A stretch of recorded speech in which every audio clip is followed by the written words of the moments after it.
Hello and welcome to Property Fundamentals.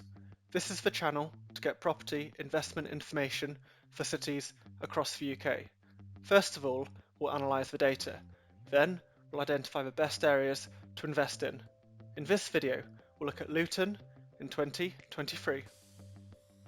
Here we have the mean sold property price by ward for detached properties in Luton. The detached properties in the ward of South are particularly expensive. It is interesting that this ward is so expensive for detached properties because for other property types it is a lot cheaper.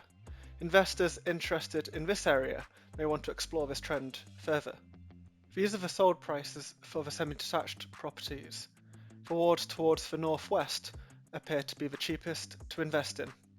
With terraced housing, the ward of Biscot is particularly cheap. For flats, the wards of Barnfield and also Crawley are particularly expensive.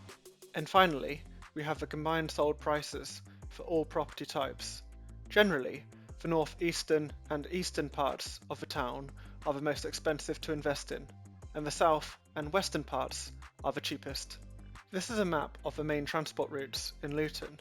There is a good train network which connects several parts of the town and also provides a rail link to London.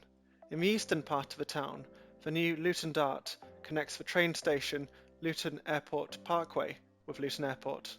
Additionally, the M1 motorway passes close by to the town. These are the Ofsted ratings for schools in Luton. Generally, most wards have more good schools than bad ones. Here are the institutions of higher education in Luton. The University of Bedfordshire has a big presence at the centre of the town, making this an ideal location for student lets. The dark blue areas show places which have a flooding risk within Luton. The areas at risk of flooding are generally next to the River Lee, which passes through the town. With burglary over a 3-month period, the ward of South is by far the worst affected. The severity of this level in relation to the other wards suggests that there are specific issues with burglary in this ward. For universal credit, the southern parts of the town have the highest percentage of claimants. Finally, for housing benefit, the southern and western wards generally have the highest number of claimants. Now that we've looked at the data, we can analyse it to find the best areas within Luton to invest. Before this, if you haven't already, I'd recommend you watch my other video which explains how to interpret this analysis. The map below shows the desirability of the various wards within Luton. Data from the housing benefit claimants, universal credit claimants, burglary data, flooding and schools have been collated to give an overall picture of which areas are desirable and which are not. The main point of interest for location desirability within Luton is that the southern wards are generally less desirable, with a couple exceptions. For instance, Wigmore is in the south, but it is desirable, and Northwell is in the north, but it is relatively undesirable. The tables below show the quantified results of the average property prices for all property types and the desirability ranking. Generally, the wards which are the cheapest are the least desirable, and vice versa.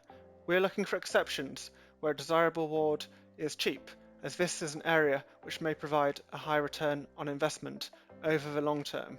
These cheap but desirable areas will become more obvious when we visualise the data. Here we have a visualisation of the average property prices against location desirability for the wards in Luton. The data shows that most wards are as expected because the least desirable wards are cheap and the most desirable wards are expensive. In the mid-range part of the market, the wards of Wigmore and also Luzzy are good options. They both have a high location desirability but an average sale price. The choice between them would depend on the investor's budget.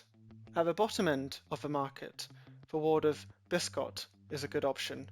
It has an average desirability, but it is very cheap, and therefore it should experience a good level of capital growth in the future. Finally, there are a couple wards to avoid. Barnfield has a good location desirability, but its mean property price is at the top of the market for Luton. This means that it's unlikely to benefit from much future capital growth as it's potentially already overvalued. South is another ward to avoid because while the average property price is relatively low, the location desirability is very low. This suggests that this area may be overpriced. Thank you for watching this episode of Property Fundamentals. Please like and subscribe, and I will see you again next time.